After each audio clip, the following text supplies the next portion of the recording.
अस्सलामुअलैकुम नाज़रीन, आप देख रहे हैं फिफ्थ एम्पायर। मैं हूं यासिर रशीद। आज के T20 वर्ल्ड कप के क्वालिफाइंग राउंड के मैचेस की हम बात करेंगे और साथ ही साथ वार्म अप मैचेस की बात करेंगे।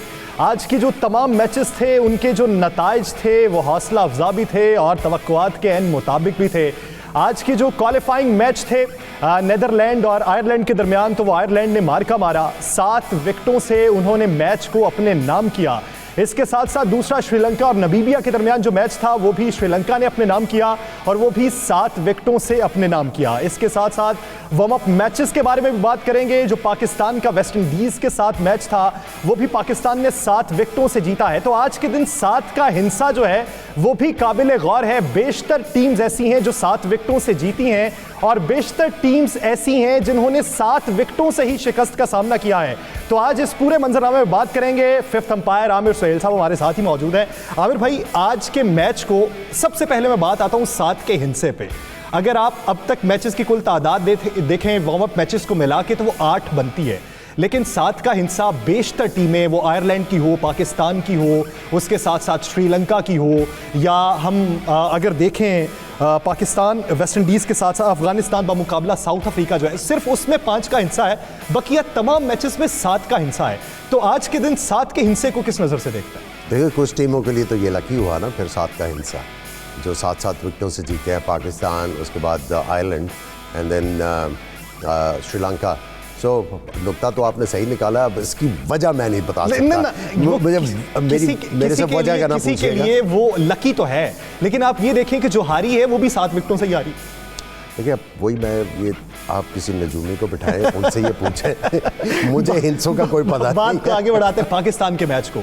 आज के दिन जिस तरह काली आंधी को शिकस्त दी, आने वाले दिनों में दूसरी टीम्स के लिए भी एक इंदिया दे दिया है कि हम बेहतरीन परफॉर्म में हैं। जिस तरह का आज डिलीवर किया गया है। सबसे पहले बैटिंग पे बात कर लेते हैं। फ़खर जमान और बाबर आजम की आज की परफॉर्मेंस को किस नज़र से देखते हैं? देखिए, बहुत अच्छी परफॉर्मेंस है और मुझे खुशी हुई कि आज आपने फ़खर जमान को नंबर 3 के ऊपर खिलाया।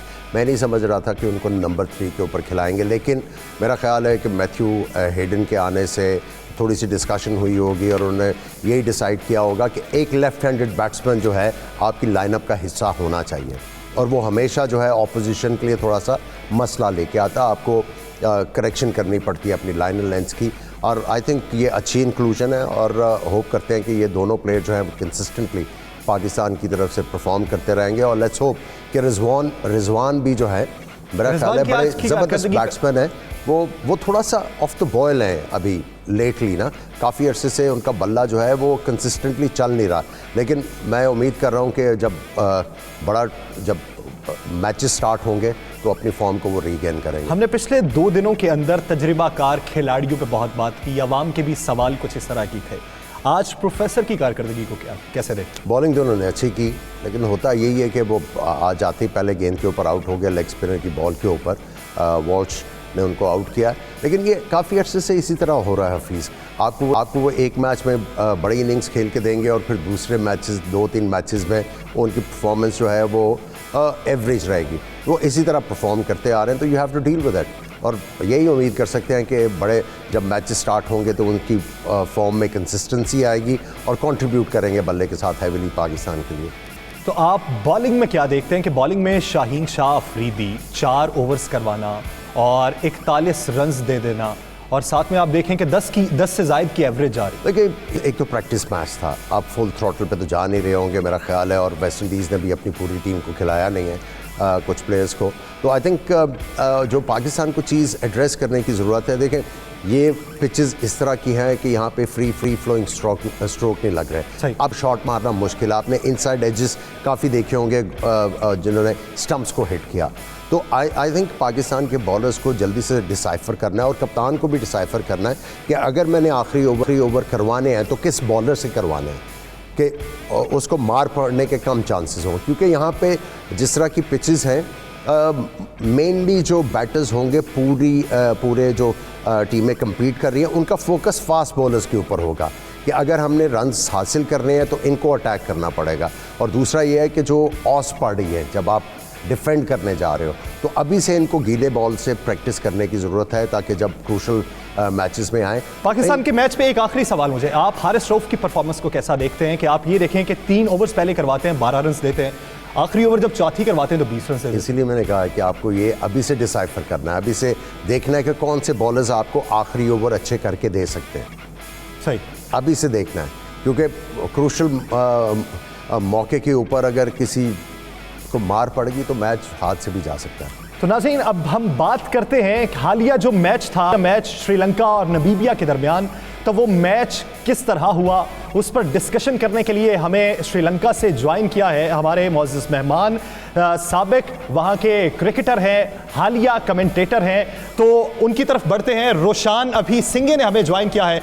Roshan, very warm welcome at the platform of 92 news. Good to have see you. Roshan, आपके वक्त का बहुत शुक्रिया, और साथ ही साथ हमें यहाँ पे ज्वाइन किया यासिर अरफात साहब ने, साबिक टेस्ट क्रिकेटर है पाकिस्तान के। यासिर भाई, आपकी आमद का भी बेहद शुक्रिया। Roshan, we have to see glory time of Sri Lankan team in the era of Muralidharan, Mahila Jayawardene, De Silva and many others. But now in current situation, we have seen fighting in qualifying round. What went wrong?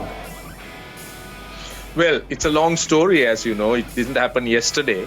Thanks for having me first on your show, and I'm privileged and honored to be on your show with my good friend Amir Sohail. And just with regards to where Sri Lanka is, I think it's a culmination of a lot of things that happened in the past. So unfortunately, Sri Lanka has to qualify. So we got to now focus on where we are. So yeah, it's a bit of an unfortunate situation. I'm hoping that Sri Lanka will be able to come out of it unscathed and get into the final 12 and do well. That's what every Sri Lankan is actually hoping for. Roshan, greetings from Lahore. How are you doing? How are you, Amir? Lovely to hear your voice again. Lovely to see you as well on our show. Thank you for your time. I just want to ask you, it was a convincing victory for Sri Lankans, but batting remains the concern. Absolutely, Amir. I think you hit the nail on the head, and that's perfectly assessed. That is a big worry. I think the top order is still showing a lot of concern, because see, we are not talking about batting against Pakistan or India or some of the bigger names like Australia or England. We were talking about Namibia, and it was just 96 runs is all what we needed. Now, honestly, I expected Sri Lanka to just win easily. 9 wickets, 10 wickets, that was my margin of victory when Sri Lanka had to chase down 96. But to see Kusal getting out, then Pathum Nissanka, and then the experienced Chandimal. Now, don't forget, Kusal and Chandimal are the two most experienced players with more than 50 scalps. So those two getting out was a huge concern. And if not for, this partnership, Sri Lanka would have, being a little bit embarrassed. They would have won, but, that win wouldn't have, satisfied and convinced too many people. Bowlers did a grand job for the Sri Lankan captain. You must be a very proud Sri Lankan to see 3 of the fast bowlers generating a lot of pace and troubling the batsmen who were facing them. Yeah, Amir, you have seen these guys in Sri Lanka because you've done a lot of work with us. See, I think that's the advantage of having 2 genuinely quick bowlers in a first round, when you're playing against countries like Namibia, Netherlands, Ireland. I mean, those guys don't face express pace like in the top league. So that has turned out to be a huge advantage. And add to that, Amir, you will also agree that Dushmantha Chameera has come through, in leaps and bounds. He's been impressive. He was part of the IPL, but he didn't play. But, he bowled quicker than what I've seen him bowl. He would generally bowl in the low 140s. Now, today he was clocking up close to 150. So that is very encouraging. So these 3 fast bowlers in this first round are going to be critical simply because they are going to hurry a few batsmen. And I'm hoping that the leg spinner will come to the party. Yeah, Roshan, you must be very convinced with the bowlers. They are actually complementing each other. Fast bowlers, they are rubbing off to the spinners and they're responding well. What sort of an approach you would like to see from the Sri Lankan batsmen if they are to make chances to reach to the semi-finals? See, I think Amir, semi-finals is a long way off. I think we need to first get into the final 12. See, I think Sri Lanka will do that. Hang on, Roshan, hang on. You're not convinced your team is going to sail through to the semi-finals? No. Conditions are very tailor-made for Asian sides. Come on, man. Show some confidence. This is typical you. You're great at needling people, aren't you? Huh? You always do this to me. No, that's not what I meant. You know that. But it's just that, Amir, when you are playing against countries, associate countries, and lesser known countries, obviously you will agree that the more fancied team is under pressure. So Sri Lanka is under pressure. You saw what happened to Bangladesh yesterday. I mean, Bangladesh was a better side. Sri Lanka is under pressure. मैं यासिर भाई आपकी तरफ आऊंगा. जिस तरह रोशान अपनी team के हवाले से पुरुमीद भी हैं और कुछ तहफ़्फ़ुज़ात भी हैं उन्हें, आज की परफॉर्मेंस को आप किस नज़र से देखते हैं कि श्रीलंका ने बॉलिंग किस तरीके से करवाई और किस तरह पहली 3 विकेट्स गिरी और फिर जम के खेले और नतीजा फिर उनके हक में आया? सबसे पहले तो आपको सलाम और आमिर भाई को मेरी तरफ से सलाम और very good evening to special guest from Sri Lanka भी संगे from my side. Very good evening to you. Thank you. अच्छा, श्रीलंका और नामीबिया की असल बात कर ले तो उससे पहले मैं आपको जो आपने शुरू में जो शुरू किया ना 7 का हिंसा जो था, आप एक चीज मिस करके मैं थोड़ा सा ऐड कर दूं. ऑस्ट्रेलिया और न्यूजीलैंड का जो मैच भी हुआ था उसमें भी पहले ऑस्ट्रेलिया ने मेरे ख्याल से 7 विकेटों पे उनकी 7 विकेटें गिरी और दूसरी टीम ने जो चेस किया वो भी 7 विकेटों पे किया, उनकी भी 7 विकेटें गिरी. तो ये एक बड़ा इंटरेस्टिंग चीज़ है बिल्कुल. और अगर आप श्रीलंका और नामीबिया की बात करें तो मैंने देखे उस मैच में भी low scoring obviously one sided match हुआ. वो नामीबिया मतलब सबको पता है कि वो इतनी अच्छी टीम नहीं है. उसमें मेरे ख्याल से एक आधा प्लेयर ही है, डेविड गीजा मेरे ख्याल से, जो साउथ अफ्रीका से भी खेले हुए हैं, लाहौर कलंदर से खेलते हैं. उसके अलावा मेरे नहीं ख्याल कोई ऐसा प्लेयर उनकी टीम में है जो कि कोई प्रोमिनेंट जिसका कोई नाम हो. श्रीलंका अगेन ने बॉलिंग अच्छी की, स्पिनर ने भी बहुत अच्छी बॉलिंग की और फिर जब बैटिंग आई तो उन्होंने ऑल्दो उन्होंने शुरू में उनकी विकेटें गिर गई, मगर ये है कि बाद में उन्होंने एक अच्छी पार्टनरशिप की जिसकी वजह से ये टारगेट जो चेज कर लिया. Roshan, do you think Ireland give tough time on the 20th October to Sri Lankan team? Well, it's not about they giving Sri Lanka a tough time. It's about the fact that they are unpredictable. So just look at the two sides. Look at the two scenarios. Sri Lanka are desperate to qualify. Not that Ireland is not, but Sri Lanka has, they're playing for their pride. They are one of the, they are a reigning, they're one of the champions. They are a team that won a T20 World Cup. They've been a runner-up before. So the reputation is at stake. So when you go in with such a reputation, such a background, and for a proud nation that has seen them do well in cricket and win World Cups, they are under a lot of pressure. So going into that game, they will be under pressure and they'll expect Ireland to come hard at them, because Ireland is also expected to go through to the final round, to the top 12. But I'm confident that Sri Lanka will get through this first round and get into the final 12. But, it's not, I can't see it, I can't see them doing it all that easily, because as you did see how Namibia very nearly rattled them with those 3 quick wickets. So they are under pressure. Their record in T20 hasn't been really good. And they got, the stakes are pretty high here. Okay. Aamir भाई, जिस तरह रोशान का ये मानना है कि इस वक्त जो तशख़्ख़ुस है श्रीलंकन टीम का वो स्टेक पे लगा हुआ है, तो ऐसी सूरत हाल में कि जब आप दुनियाई क्रिकेट पे आपने राज किया हो, बहुत बड़े नाम आपके हों और हरीफ खिलाड़ी आपको देखकर उनकी टांगें कांपती हों, तो ऐसे वक्त में जब आप क्वालिफाइंग राउंड खेल रहे हो तो किस तरह का प्रेशर आपके ऊपर होता है? देखिए, प्रेशर तो है और इतना आसान नहीं होता कि अगर आप की टीम से अब महिला जयवर्धने जैसा प्लेयर चला जाए, संगाकारा जैसा प्लेयर चला जाए, फिर उनका जो स्पिनर था, लेफ्ट आर्म स्पिनर जो थे हैरथ, वो निकल जाए तो मुश्किल होती है, क्योंकि ये जो प्लेयर थे ये कैरी कर रहे थे श्रीलंका टीम को. अब ये जो नए प्लेयर्स आ रहे हैं इनको थोड़ा सा टाइम लग रहा है कि वो फिल इन करें शूज़ में, तो लेकिन ये है कि टैलेंट इनमें है, बैट्समैन इनके बहुत एक्सप्लोसिव हैं, बट सिर्फ़ और सिर्फ अपने आप को ऑर्गेनाइज़ करने की ज़रूरत है. और मैं ये समझता हूँ कि ये जो कंडीशंस हैं जो मैं देख रहा हूँ, एशिया की कोई टीम जो है उसको जो है फाइनल जीतना चाहिए, क्योंकि इतनी टेलरमेड सारी कंडीशंस हैं और पिचेस हैं कि यहाँ पे उनको डोमिनेट करना चाहिए. और श्रीलंका अगर उनके बैट्समैन राइट अप्रोच के साथ खेलेंगे, आते ही छक्कों की सोच की बात नहीं उन्होंने करनी, थोड़ा सा टाइम दें. ये वो वाली पिचेस नहीं है जहाँ पे आप बल्ले पे गेंद आना शुरू हो जाएगा. थोड़ा सा टाइम देंगे टॉप ऑर्डर बैट्समैन, चीज़ें जो है श्रीलंका के लिए जो है वो ईजी होती जाएंगी. सही. यासिर भाई, आप क्या समझते हैं कि आज जिस तरह आयरलैंड का मैच आपने देखा, जिस तरह की परफॉर्मेंस आयरलैंड की थी और श्रीलंका की परफॉर्मेंस भी आपने देखी, 20 तारीख को दोनों टीमें जब मद्दे मुकाबिल होंगी तो उस दिन के हवाले से क्या प्रेडिक्ट कर रहे हैं? देखिए, श्रीलंका ने भी ऑब्वियसली अच्छी क्रिकेट खेली और जो जिस तरह आयरलैंड ने क्रिकेट खेली और उनके जो प्लेयर हैं, देखिए इन टीमों की जिस तरह आयरलैंड हो गया, स्कॉटलैंड हो गया और इवन हॉलैंड के प्लेयर हैं, इनको थोड़ा सा फायदा ये है कि इनके जो प्लेयर्स हैं ये काउंटी क्रिकेट में आके यहाँ पे 5-6 महीने क्रिकेट खेलते हैं और ये सारे ही फॉर्मेट खेलते हैं, 4 डे क्रिकेट या T20 खेलते हैं।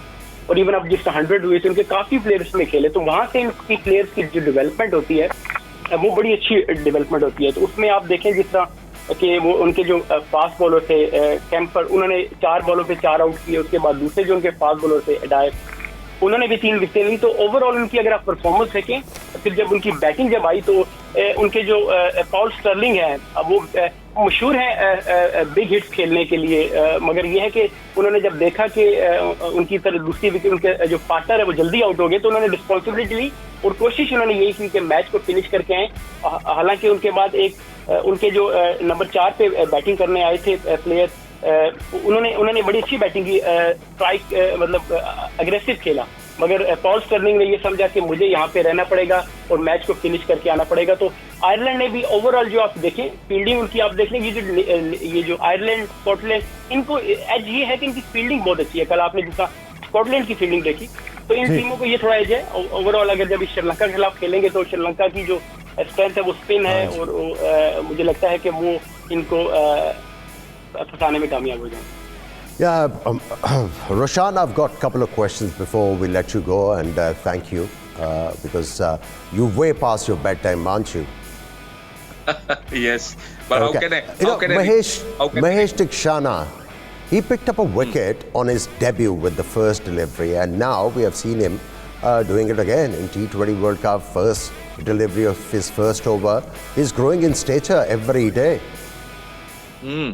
Yeah, he I think he's modeling himself on Ajantha Mendis, Amir, and they both play. In fact, he's also playing for the Sri Lanka Army. Ajantha Mendis played for the Sri Lanka Army, and see, these mystery spinners are a big, it's something big in Sri Lanka that people try to emulate. Ajantha Mendis was a big story. And of course, they have tried Murali, but Murali cannot be emulated easily because he was a freak. So Mahesh Tikshana is someone who has come through the ranks. He was in the LPL, but he didn't play last year. Then he went and played in Dubai in the T10, and gradually he has come through. I think you did see him in that last series against South Africa, and I feel that he will be somebody who will be quite a permanent feature come the white ball format, particularly in the T20 format. Roshan, my question is, what's your opinion on today's warm-up matches, specifically Pakistan versus West Indies? Well, I haven't been able to actually watch it because our focus was bit on the Sri Lanka-Namibia game. So I'm really sorry. I haven't I don't have much to say about that. Aamir भाई, अगर आज के तमाम warm up matches का एक इहाता करें आप ये देखिए कि इंडिया की परफॉर्मेंस इंग्लैंड के खिलाफ कैसी रही, अगर आप ऑस्ट्रेलिया की देखें, अगर आप साउथ अफ्रीका की देखें, तो आप तमाम मैचेस में आप क्या समझते हैं कि आने वाले दिनों में ये मैचेस जब एक्चुअल होंगे तो किस तरह की सूरत हाल होगी? देखिए, these are sign of things to come. आप देखिए, जिधर भी मैचेस हो रहे हैं, पिचेस में इतनी जान नहीं है। 1-2 पिचेस आपको मिलेंगे इस टूर्नामेंट में जिसमें जान होगी, जहाँ पे फास्ट बॉलर्स का गेंद जो है वो जिप थ्रू करेगा, बैट्समैन के बैट के ऊपर बॉल आएगा। लेकिन ये जो sign of things to come है, बैट्समैनों को मेहनत करनी पड़ेगी रन्स करने के लिए। आप 200 का नहीं सोच सकते यहाँ पे। अगर आप if you think about scoring 150 runs, आप अपने लिए चांस पैदा करेंगे टू गेट टू 180 या 170, लेकिन आप एक बड़ा टोटल अपने दिमाग में लेके जाओगे तो बड़ी मुश्किल होगी। और आप देखें, स्पेशली थ्रू आउट दिस अभी तक जितने भी मैचेस हुए हैं सिवाय ओमान के, बाकी आपको टॉप ऑर्डर बैट्समैन जो है वो स्ट्रगल करते हुए नजर आए। सही, इवन ये प्रैक्टिस मैचेस में भी वो इतनी फ्री, वो जो डोमिनेट करने वाली बैटिंग है वो आपको नज़र नहीं आ रही।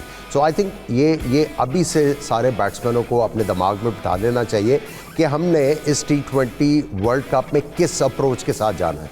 स्पेशली जो आपके 4 टॉप ऑर्डर बैट्समैन हैं, उनकी सोच बड़ी क्लियर होनी चाहिए। अगर वो ये सोच रहे हैं कि हम अंदर जाएंगे, प्रेशर मैच में जाके सिर्फ बल्ला घुमाएंगे और हम will do the job, it's not going to happen.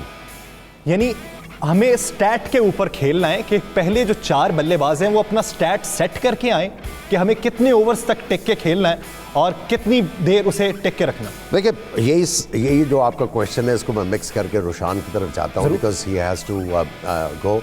Rushan, you have seen that already the top order batsmen are showing sign of struggle. What should be the approach of the batters, especially the top order batsmen, to be able to perform consistently? I mean, I think they are batting, outside their grain. I think Sri Lankans, as you know, are generally fearless. They have their own brand of cricket. And I believe that they should try and, just do just that, just express themselves. See, I feel that, obviously, Kusal Perera is just coming back into the side after injury, so he'll struggle. So once he starts to fire, I think most of these problems will get solved, because the plan is for Pathum Nissanka, who opens with him, is to play the supporting role and Kusal to be the aggressor. So if Kusal can get Sri Lanka off to that start, the normal way he bats, then I think the roles that Chandimal and Pathum Nissanka have to do becomes easy. What happened was Kusal gets out early and 2 similar players come into the crease. Now, if you look at Chandimal and Pathum Nissanka, they're both very similar in their style, their rate of scoring and all that. So I suppose that put Sri Lanka under some pressure. There were some dot balls and trying to kind of bat outside their grain or different to their grain saw them getting out. So I feel Kusal is going to be the key. If he can fire, and then the others just be normal and then play. Thank you very much, Roshan, for your time. And we'll keep on bothering you throughout this T20 World Cup. Would that be okay?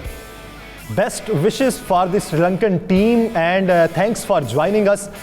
Yasir Arafat साहब हमारे साथ ही मौजूद होंगे। Break के बाद हम बात करेंगे आयरलैंड और नीदरलैंड के मैच के हवाले से। Stay with us.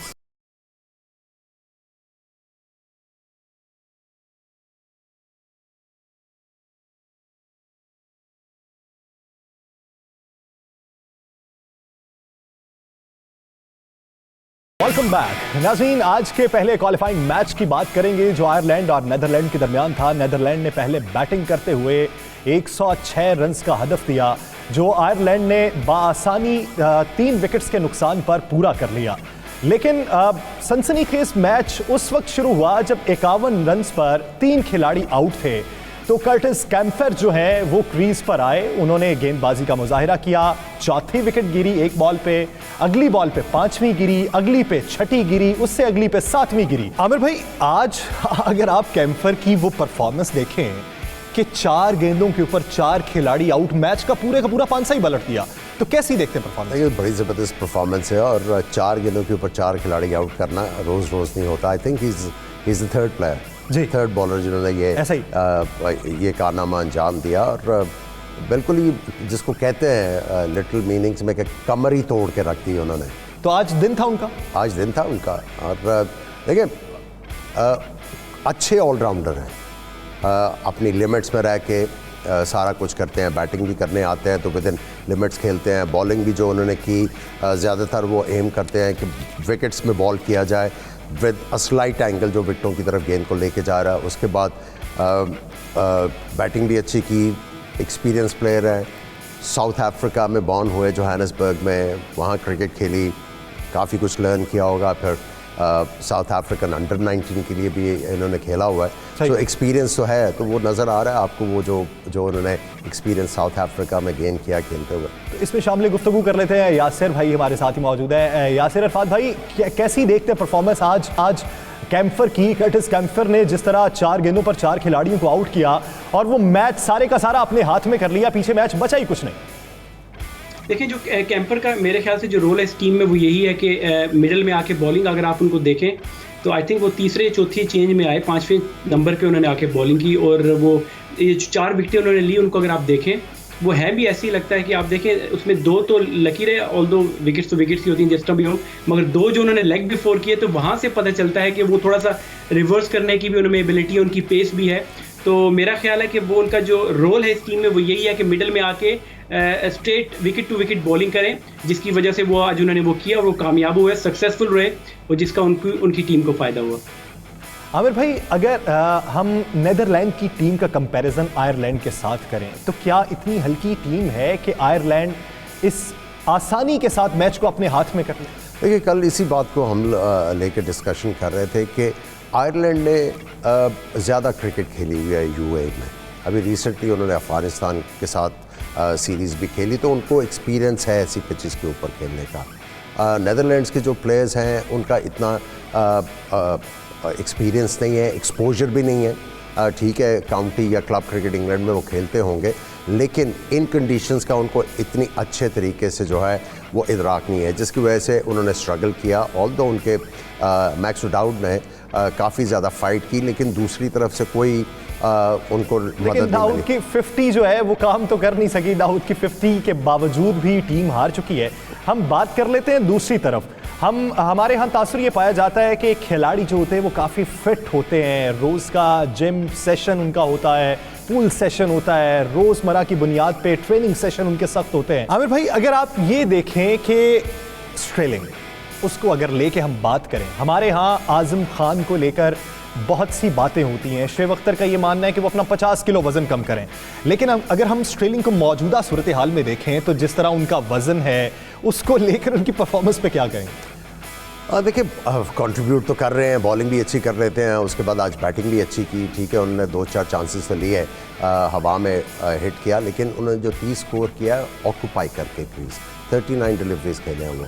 सो जो टॉप ऑर्डर बैट्समैन है उनको थोड़ा सा अपना जो है माइंडसेट, मैं बार बार इसलिए कह रहा हूँ कि हमारे प्लेयरों को भी पता लगना चाहिए कि यहाँ पे आपका माइंडसेट जो है वो बहुत ज़्यादा इंपॉर्टेंट होगा, आपकी अप्रोच बहुत ज़्यादा इंपॉर्टेंट होगी। अगर आपने इस टूर्नामेंट में सेमीफाइनल तक पहुंचना है, सेमीफाइनल तक पहुंच के तो फिर वर्ल्ड कप किसी का भी है।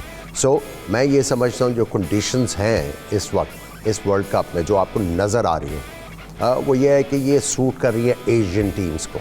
सही, एशियन टीम्स जो हैं वो इस टूर्नामेंट में मेरे ख्याल में उसकी बड़ी वजह यहाँ पे मैचेस ज़्यादा खेलें जी, उसकी बड़ी वजह एक ये काफ़ी ज़्यादा क्रिकेट हुई है, और उसके बाद मौसम इस दफ़ा बहुत ज़्यादा गर्म था, और गर्म मौसम में जो मिट्टी में है वो एक दफ़ा सूख के उसमें जान ख़त्म होनी शुरू होती है। आप जितना मर्ज़ी पानी लगा लें, जब मिट्टी बहुत ज़्यादा अपनी पीक पे जाए और उसके बाद जब पीक पे जाने के बाद वो नीचे ही आती है, डिटीरिएट होती है, और इस वक्त पिचेस का हाल यही है।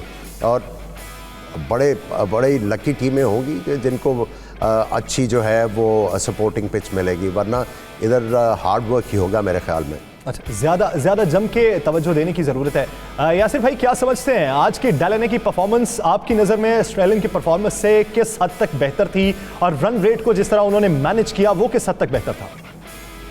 देखिए, वो भी अभी थोड़ी देर पहले आपने आज़म खान की भी बात की, और स्टर्लिंग तो पिछले कोई 10-12 साल से कंसिस्टेंट बेसिस पे परफॉर्मेंस कर रहा है। उसने जो भी फॉर्मेट होता है आयरलैंड की तरफ से वो खेलता। आज़म खान अभी यंग लड़का है, नया लड़का है, उसको कंपेयर इसकी पॉल स्टर्लिंग से नहीं करना चाहिए। हाँ, फिजिक को आप कह सकते हैं कि फिजिक में दोनों का मुकाबला वैसे अच्छा बनता है, मगर अगर आप बात करें डिलेने की, देखें अच्छी बैटिंग की उन्होंने, 150 के स्ट्राइक रेट से उन्होंने खेला, और उनकी जो मज़े की बात है, इंटरेस्टिंग चीज़, उनकी जो ग्रिप है बैट की बहुत ही ऊपर से पकड़ते हैं, तो वो और उसमें बड़े सक्सेसफुल हैं। जिस तरफ वो शॉट, वो पुल शॉट हो, इनसाइड आउट खेलते हैं, कट शॉट खेलते हैं, सारी शॉटें वो आज जो खेले वो उसमें सक्सेसफुल हुए। तो बड़ा अच्छा वो बीच में आके खेले। फिर जब स्टर्लिंग का ये था कि उन्होंने रियलाइज़ कर लिया कि एक प्लेयर जब अटैक कर रहा है तो उन्होंने फिर अपनी जो जिस तरह मैंने पहले कहा कि उनका जो गेम है वो एग्रेसिव खेलते हैं, मगर सिचुएशन जो थी, जो रिक्वायर्ड सिचुएशन ये थी कि उनको विकेट पे रहना है क्योंकि दूसरी तरफ से रन बन रहे थे। तो दोनों ने बड़ा अच्छा मैच को फिनिश किया, दोनों ने बहुत अच्छा मैच को ख़त्म किया। इसी तरह अपनी परफॉर्मेंस जो है वो जम के अगर आप देते रहेंगे और दो खिलाड़ियों की अगर केमिस्ट्री मैच करती रहेगी तो फिर खेल को मजीद आप तूल भी दे सकते हैं, उसको एंजॉय भी कर सकते हैं। बहुत शुक्रिया यासिर अरफात साहब इस हवाले से अपना वक्त देने के लिए। नाज़रीन, कल के क्वालिफाइंग मैच करेंगे एक शॉर्ट ब्रेक के बाद। Stay with us.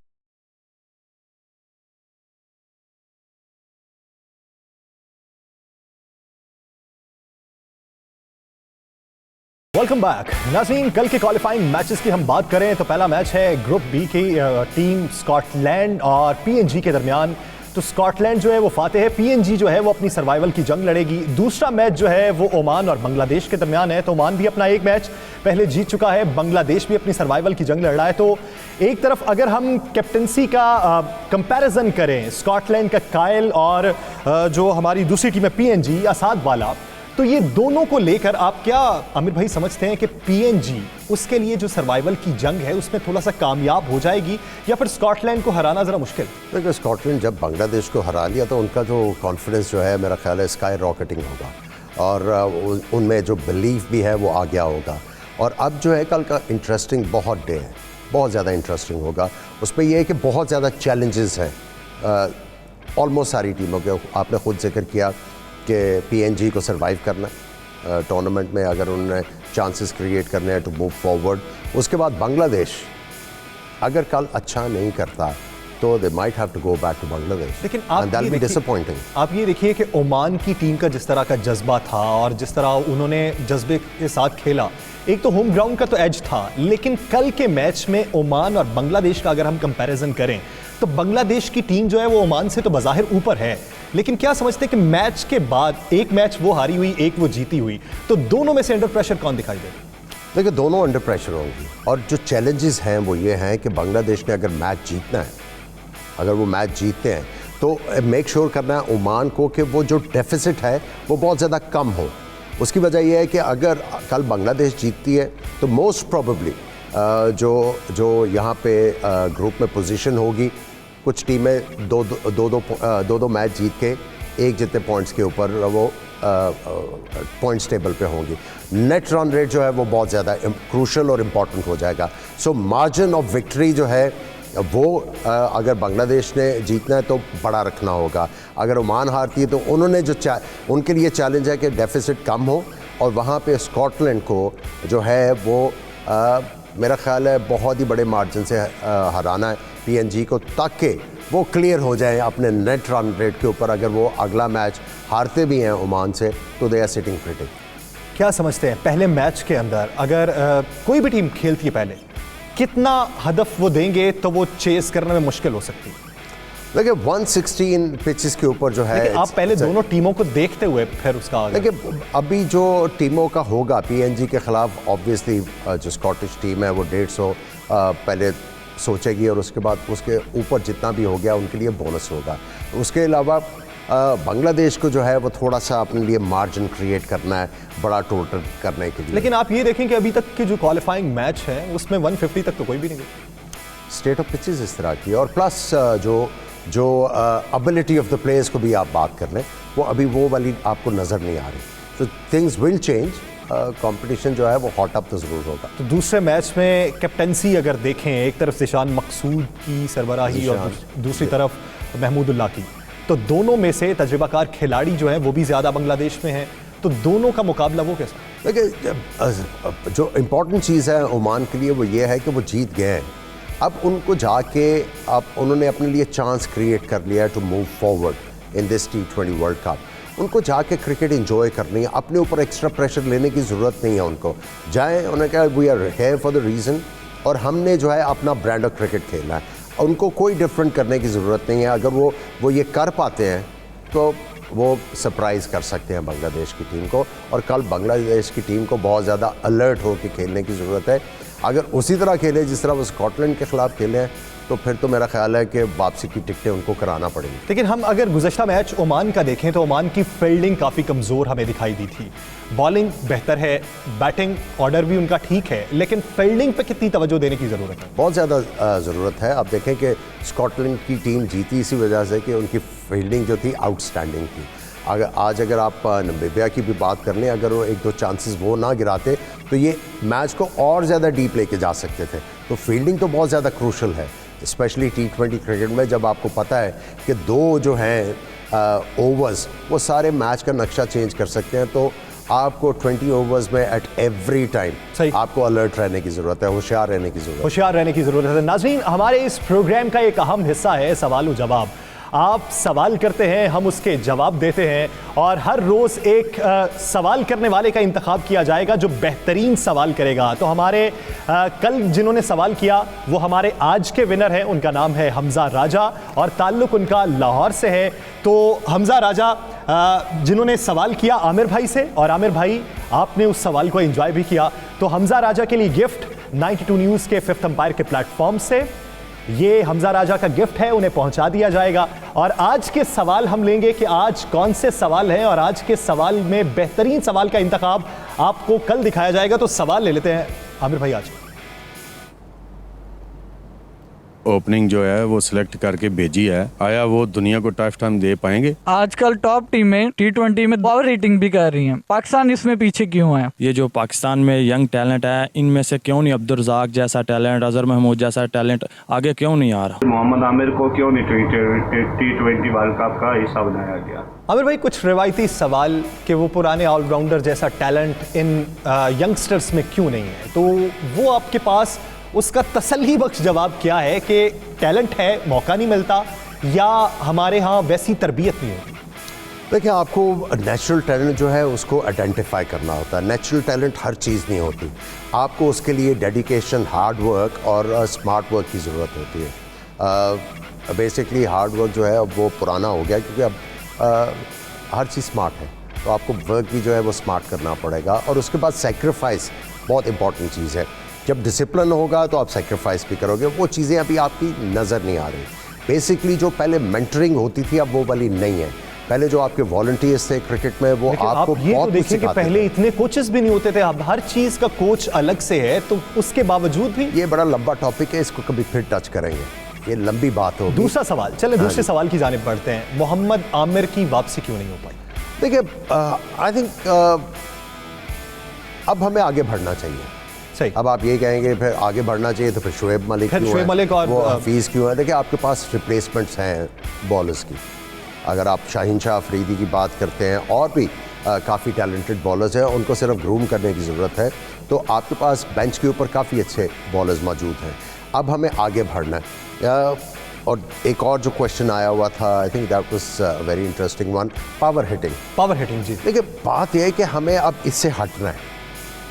Power hitting सारा कुछ नहीं है, चौकों से भी आप बड़े आराम से रिस्क फ्री क्रिकेट खेल के आप ये देखिए कि जब क्राउड पूरा बैठा हुआ है, वो क्राउड को अब वो बूम बूम का दौर, अगर वो आप बाहर चले जाएं तो वो फिर दूसरे खिलाड़ी जो हिटर हैं, क्रिस गेल को ले लें या दूसरे बड़े खिलाड़ी ले लें, तो वो उनको देख के शायकीन में जो जोशो जज्बा आता है, वो अब आप देखें कि एक अजहर महमूद जैसा खिलाड़ी अगर खेल रहा हो, या सरफराज अगर खेल रहे हो, या मिसबा अगर खेल रहे हो, तो अब्दुल रज़ाक अगर खेल रहे हो, तो वो इस तरह की परफॉर्मेंस जो है वो उनमें देखना चाहते हैं। देखिए, टाइम आएगा, चीज़ें चेंज होंगी। देखिए, ज़रूरी नहीं है कि आपने पावर हिटिंग करनी है। जो मेरा पॉइंट है कि आप कन्वेंशनल क्रिकेट खेल के भी सारा कुछ अचीव कर सकते हैं। हाँ, जब आप ये देख रहे हैं कि बॉलर मुझे बहुत ज़्यादा तंग कर रहा है, उसको मैंने भगाना है अपनी लाइन और लेंथ से कि इधर मुझे गेंद ना करे, फिर आप एक रिस्की शॉट मार के उसको लाइन से भगा के उसके बाद फिर नेचुरल गेम, वो नॉर्मल गेम की तरफ आ जाते हो।